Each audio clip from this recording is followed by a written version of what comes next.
we are going to be talking about wellbeing, student wellbeing, more staff wellbeing, which will then reflect onto student wellbeing. And firstly, just a little bit of history of where you've been over the last couple of years, Patricia, because you've had quite a career as a principal. What sort of schools have you been to give us a bit of background?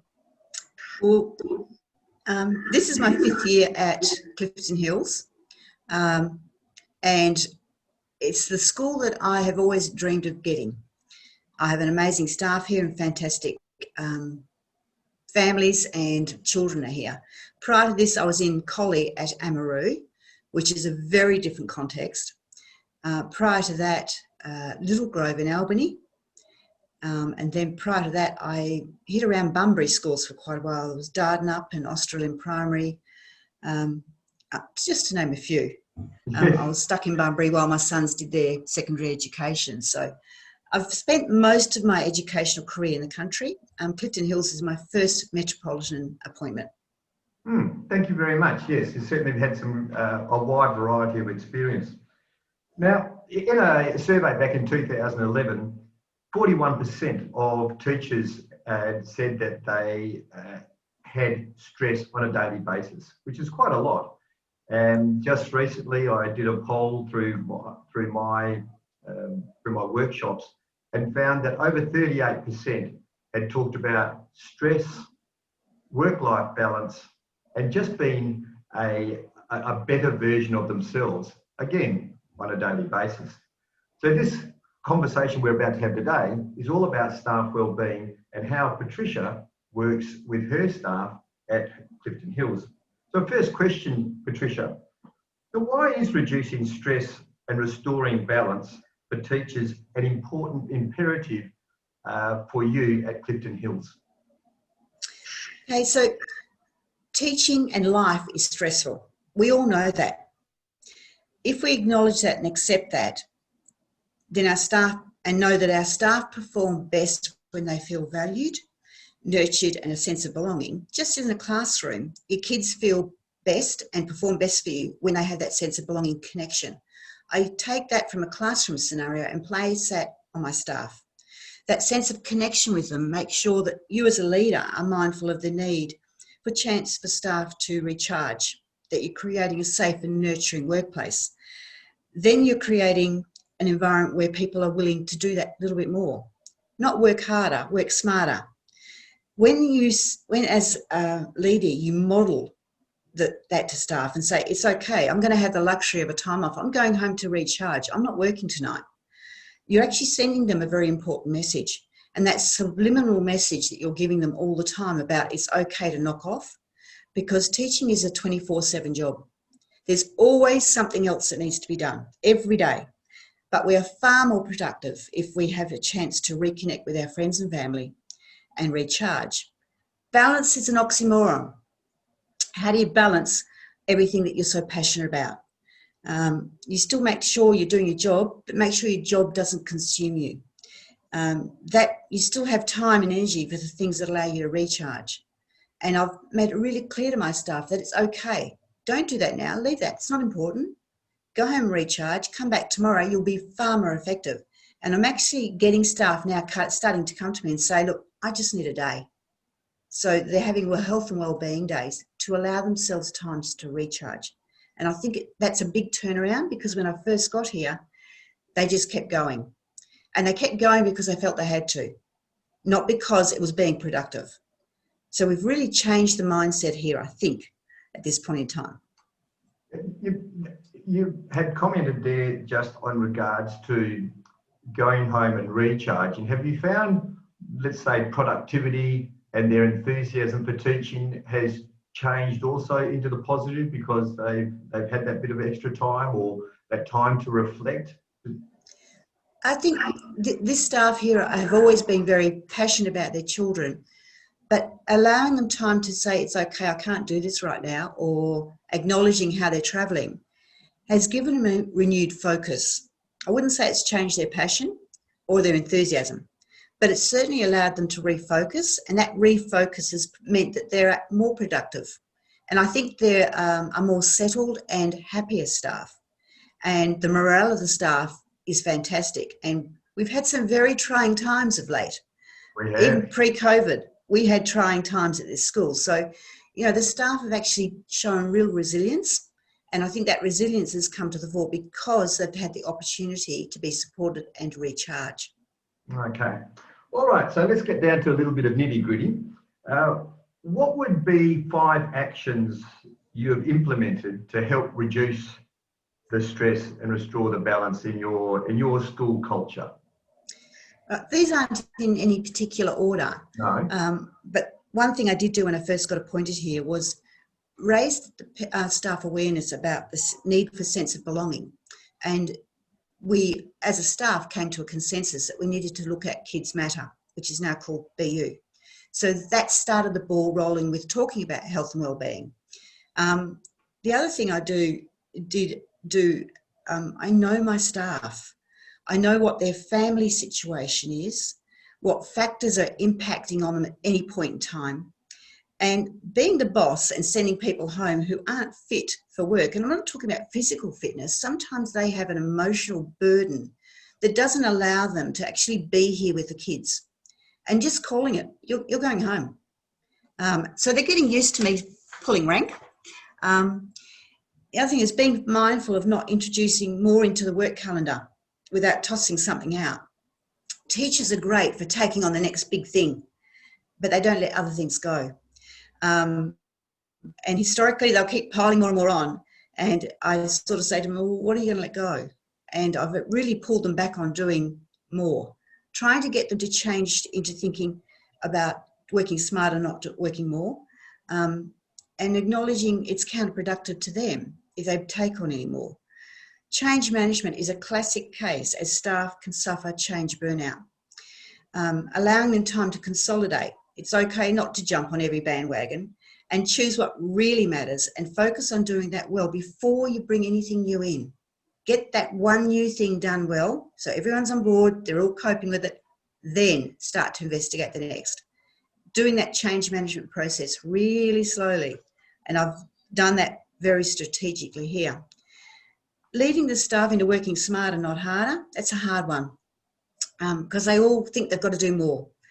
Demonstrating what that can look like in practical terms, like encouraging to share the load. Instead of a few doing it all, distributing the leadership and encouraging people to have a go while supporting their efforts and empowering them. And suggestions on how they can do that a bit better and giving them good constructive feedback. One of the things that I believe I do quite well is to empower other people to take on roles that's within their capacity and encourage them to have a go and let them run with it. And if they've got problems, come and ask for help. And I've found that's been very effective. And the other thing is providing professional learning for the staff in the work hours on health and wellbeing. I went and did some health and wellbeing coaching for myself and thought, yeah, I should be doing this for my people. So I sent my leadership team to go and do some coaching on health and wellbeing. And then I've had you come into my staff and do some work with them here at the school. And I think that I've heard them use some of the terminology you're using with them, Luke, and I think that's been a real bonus. We've also done things like yoga and meditation and things like that. So all of those things, but that's the tip of the iceberg. The bottom line is caring about your people. So I'll just recap what you just said there, because you've it was a very succinct and a bit strategic, which is what I really like in what you do out there. So one of the number one, and this isn't in any particular order, was about promoting mental health, as actually you used the Kids Matter, the BU program. So that was a basis of a conversation. And very important, and I know you go back to this several times, about knowing your staff and having that relationship where you can actually have that conversation and it's an open conversation. Calendar management, about not just keep piling more work on top of the teachers, but if there's something that's going to come into the curriculum or onto the calendar, something has to come out, so it just doesn't keep getting loaded up. And I think the teachers appreciate your awareness of calendar overload. There was also that great topic, work smarter, not harder, which is allowing them to make those decisions, but also it's not about piling more on. It's about how can we do it slightly different so it's not going to be more effort. And that last one about that professional learning, really embracing that with the staff. I like the idea of the yoga. Obviously, I've really enjoyed my time out there, and it's lovely to hear that they're using the language. So that was 5 pieces. Thank you very much, Fiona. I'm sorry, Patricia. Now, we've just recently done a survey out at Clifton Hills Primary School, and it was about looking at your staff culture and your leadership, which you came out in glowing results. But the area of well-being, you were 4.55 out of 5, which means pretty well all your staff are really close to strongly believe that their well-being at your school is working really well. Were you surprised with those results, or did you think that's about what they should come in as? I was really pleased the staff reflected so positively in this area. If I can have my staff seeing the importance of themselves in this area, they will be able to provide a better learning environment for the kids. And bottom line is, it's about the kids. We're a learning community that is very kids focused. When I first started here, staff were doing a number of tasks because it was required of them. This time of the term we have to do X, Y, Z, and it has to be done here, and it's given over, and it had little or no relevance to the teaching cycle. In my first year here, I remember asking at a staff meeting, so why are you collecting all this data and giving it to me? And they looked at me with blank faces and said, because we have to. We've got to give it to you.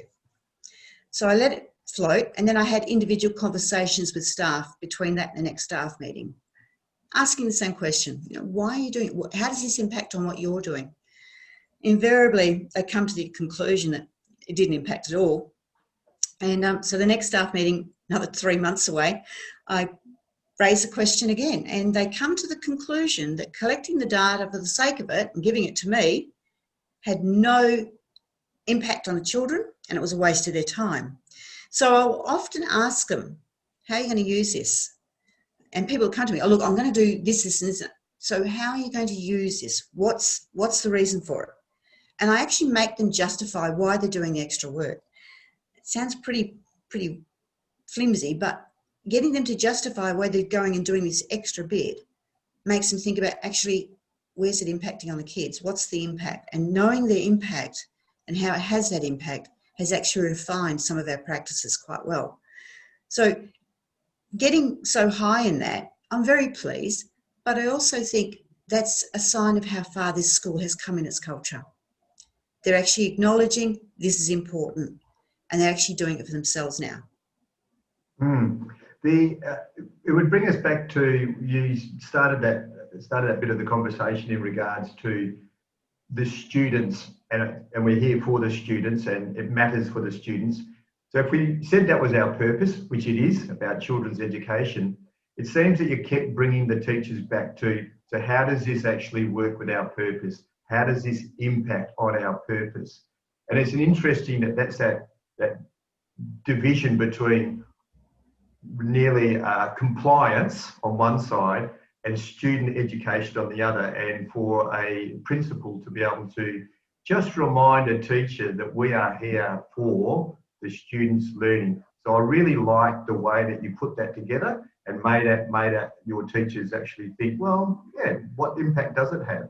And then allow them to maybe not collect all that particular data and actually collect data that makes a difference. Yeah, it took them a while to come to that, Luke, because they were basically the little hamster on the wheel, doing things because that's what they always did. And I had to tread lightly and very carefully, because I didn't want to go disrupting what was good practice in some areas by taking things away. So it was a matter of having those conversations one-on-one in between my initial, well, why are you doing it? And then bringing it back to the whole for the collective to go, actually, you're right, we don't need to do this. So that was good. It is, it's very good. And I think it's definitely through the results that we got on the survey, actually shows I'm happy to come to your, as a teacher, come to your school, do the work because I'm supported, and you get the holistic wraparound support that all staff would like. Now, which brings us on to the next point, and you've mentioned it's taken you a bit of time and it's been a slow process. I'm interested in understanding how you managed yourself and quelled yourself down a bit, because of course you wanted to get to the next point straight away, as we all do, and how you held yourself back as you saw the journey unfold. What sort of strategies did you use to hold yourself back and to allow the teachers to work towards where you knew they needed to get? And how long did it take, was the point of it? Right, we're still on the journey. It's not finished. It's taken us 5 years to get to this point. When I first got here, there was a lot of curriculum needs. There was a lot of disunity. It wasn't a cohesive staff. There were lots of people working in isolation, and there was a lot of work to be done. And I thought, well, I want to actually do something that is sustainable, that improves the whole culture for the kids, but also for the staff. So I was very slow in introducing anything new. And every time I went to introduce something new, I wasn't the driver. I actually had empowered other people to drive the change for me. And it was always based on research, and it was always based on, this is our data, what's it telling us? Okay, so what are we going to do about this? And how are we going to do it? And it was about getting groups of people interested enough to go and try something, come back and report it, and then we'd have a go at it. So it was about distributing that leadership. And I started that very early on, to the point now I can go missing from my school and it keeps going beautifully. They keep doing and keep evolving because they know that's what I expect. And I heard a lovely comment from a staff member was, well, I've come to ask you this question, but I think I know what your answer is going to be. They asked the question, you said, yeah, that's what I thought you said. So it's got to the point, they also now understand me as a leader, my expectations and where I want to go. And I think that's important. Them understanding me is just as important as me understanding them. Yes, yes, yes. I can see that point of the one of the sustainable journey that was necessary was to build that relationship very strongly, so it's a two-way street. And I know, and also allowing them the empowerment for them to find the answer rather than coming from the top. This is what we're going to do. I like that. Now, there's also Luke, about building their capacity, and some people didn't realise they had the capacity until I'd say to them, well, I think you can do this. Would you like to have a go? And acknowledging the capacity. And the capacity doesn't rely on being the person who has been there the longest or has the most experience in an area. Sometimes it's the person who has the right EQ. Right. Very well said. Now, I've got a question here from Christine Henderson for you, Patricia, to see if you might have a little answer to this one. So how do you work with a conversation with staff in regards to moving on post-staff complaints about another staff member? So when we have staff talking about each other, and how do you move on from that and try and resettle and keep it all moving in the right direction? We have had some of this at our school, and one of the things I do is when a person comes and has that conversation concerned about another staff member, it's a conversation that's had in confidence, and I investigate, how did you respond? Okay, so, and I then coach them through responses they can do next time. And we go through some scenarios and give them practice in empowering them to respond to that staff member so that it works for them. So we end up with a win-win. That's the first part of it. So you've got to give the person who's coming with the complaint some empowerment to deal with it themselves as well, and to also be able to make that other person accountable. Then I have the conversation with the person the complaint has been about. And I always make it based on my observations. So it won't be someone's come and told me. I've observed, or I've seen you, or I've heard you. And that doesn't fit with how we do it here. Is there something going on that I need to know about? So it comes from that aspect of, we're going to solve this together. You're not in trouble, and it's not you and you're not a bad girl. It's about How do we work through this together? What do you think you could do better? And what help do you need from me? So I take the coaching approach. So it's a hard conversation followed up with coaching. And the conversation with the complainant is a conversation with coaching. So what happens is both parties go away from your conversations and have a go at doing stuff. And then you go and check on them. So how's that working? Did that work? And invariably they come back with, yeah, actually it did. Because you're privy to both people's point of view, you're actually able to dissolve the issue and give them the power to solve it in future.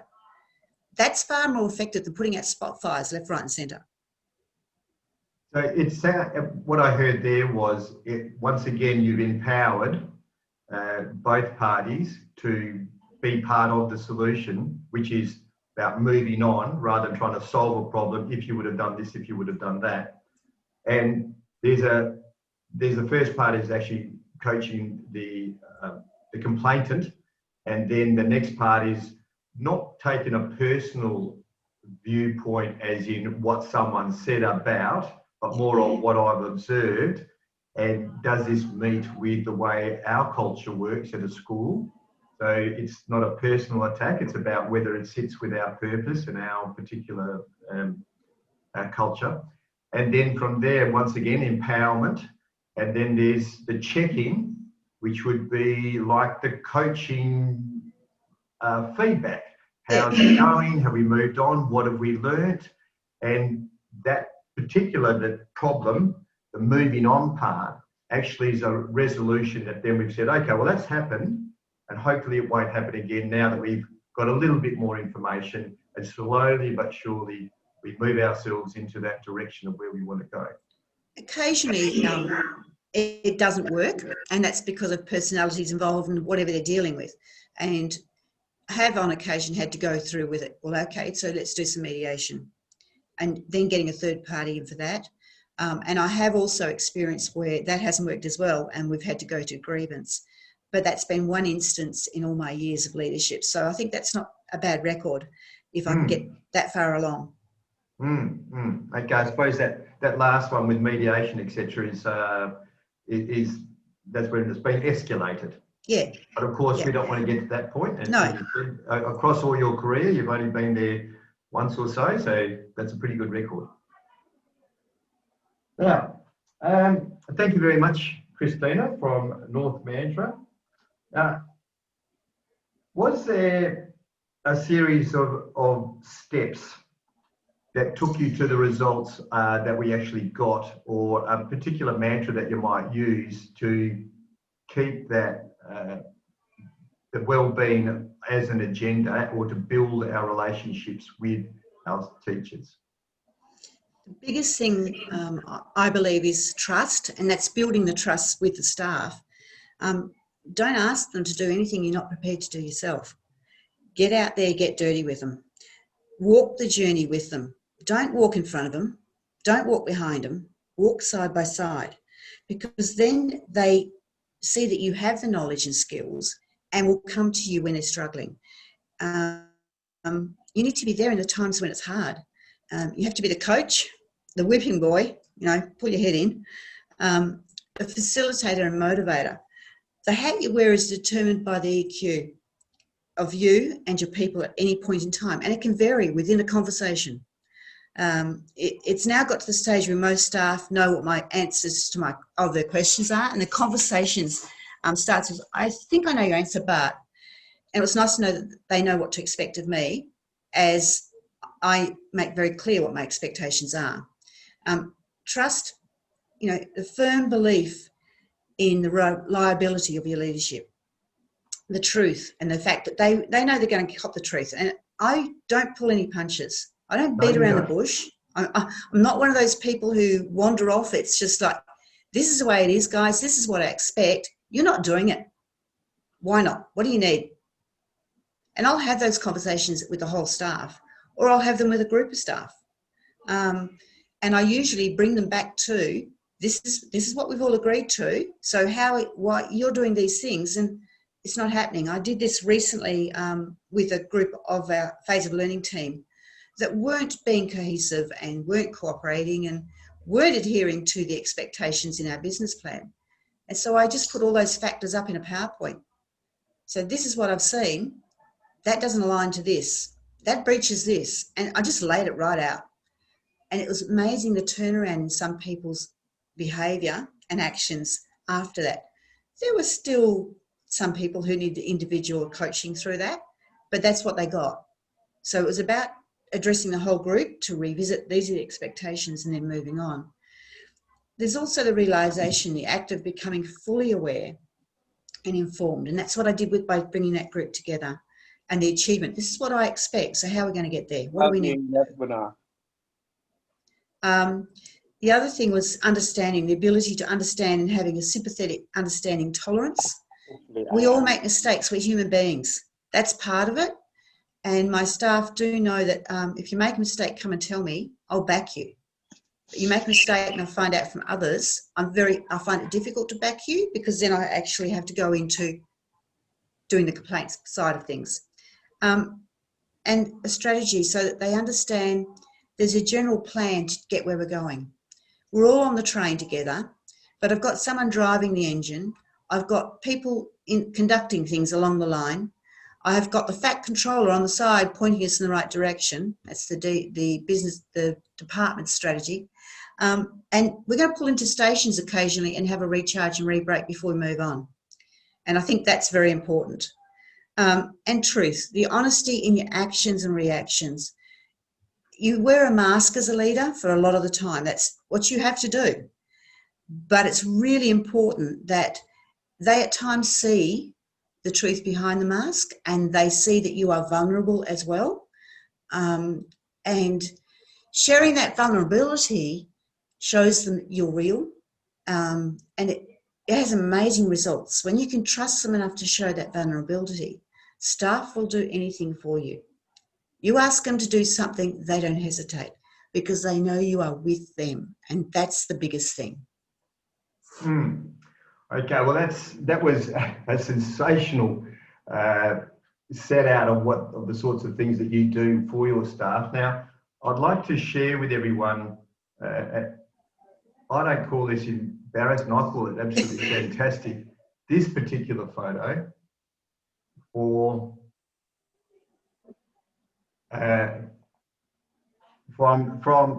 Patricia.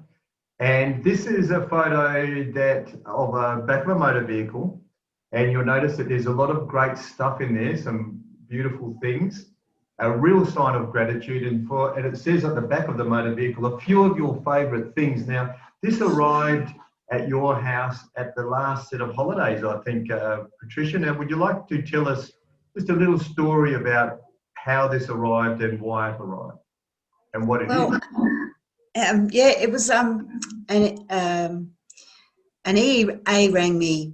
It was the holidays after Easter holidays when COVID first hit, and the EA rang me and said, "I know we're not meant to visit, Patricia, but I'm over your way. Would you mind if I popped in? I have something to give you." And I said, "Oh yeah, that's fine." She said, "You don't mind if I come to your house?" I said, "No, just take me as you find me. I'm out gardening." And I was filthy dirty. And she rocked up and reversed the car down the driveway and opened the boot. And it was the most humbling experience to have the acknowledgement from every member of staff. She'd gone round and collected their gifts, and some of them were just handmade notes and cards, and they were so meaningful with what they put in there. During the COVID chaos that happened at the end of term one, how we were going to be doing online learning, then we weren't. I actually was making decisions before the department was and making calls based on that and putting things in place. And I would update them every day with what was happening. So I'd have a quick PowerPoint every day. This is where we're up to. And I always find something funny to show them in the PowerPoint. And one of them was Julie Andrews, a few of your favourite things from A Sound of Music, but they were words to a song from COVID. So it really created quite a funny link. But there were gifts there from a wide range of people. I've obviously become an alcoholic because there's lots of wine and weight has increased due to all the chocolates. But there was also just nice little cards and notes of thanks. And it blew me away how appreciative they were of my leadership. No, it was, look, for everybody else viewing and listening, when I was in the office and Patricia was sharing that with me, I will admit that I did tear up a bit for the gratitude that was shown towards Patricia and the work that she'd done over many years, I dare say, but it was very appreciative, a lot of gratitude and kindness.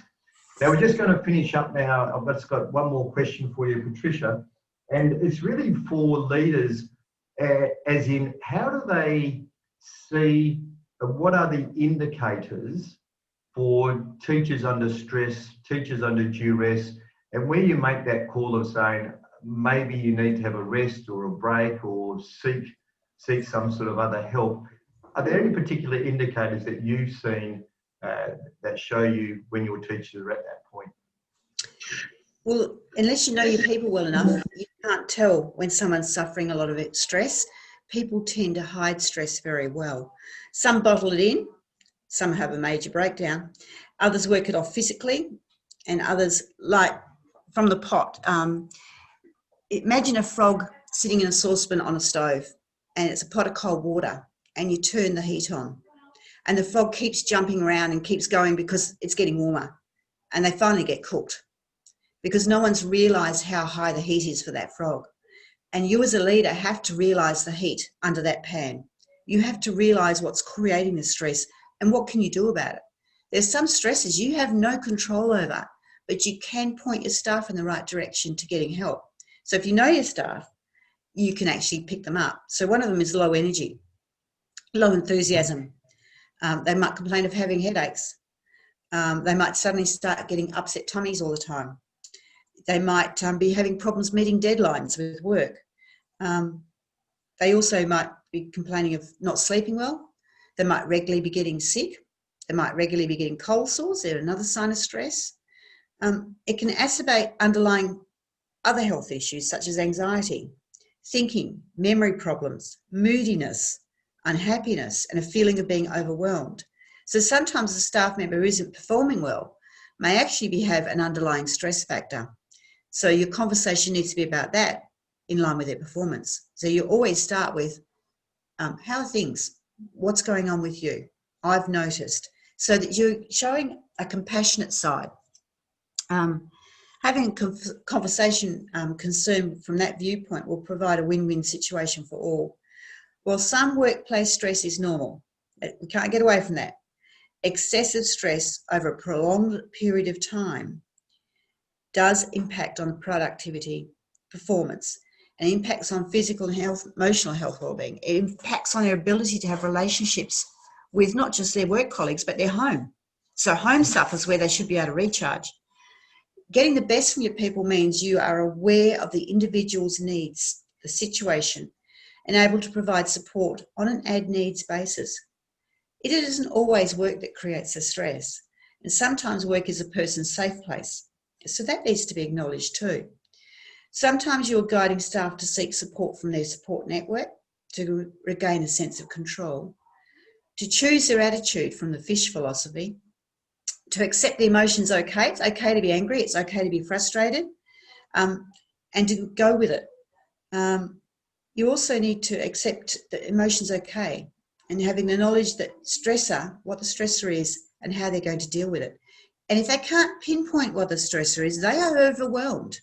They need to be going talking to someone. If they can't articulate it, they're beyond your help, and let it go. Push them somewhere else.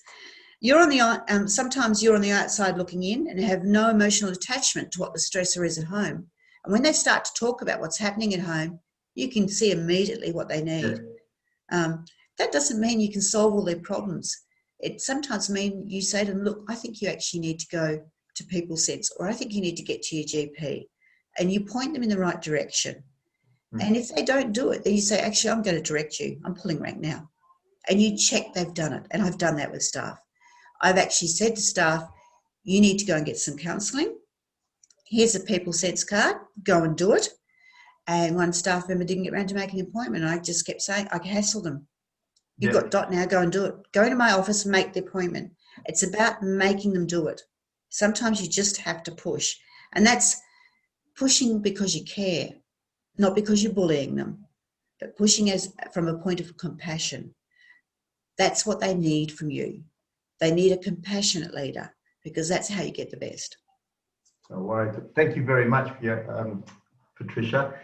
That's a a fantastic summary of those looking for those indicators. That's as much time as we have today, people. Thank you very much for being part of our webinar. I will have this as a recording, and I will send that out to everybody that came on board. There's been a lot of information, and I'm going to try and summarise some of those great points that Patricia made. But thank you very much, Patricia, for sharing that depth of wisdom and your journey with us. And I'm sure a lot of people on the webinar would have got a lot from it. Thank you very much, and enjoy your day, everyone. Thank you. Thank you, Lee. No worries. Thank you.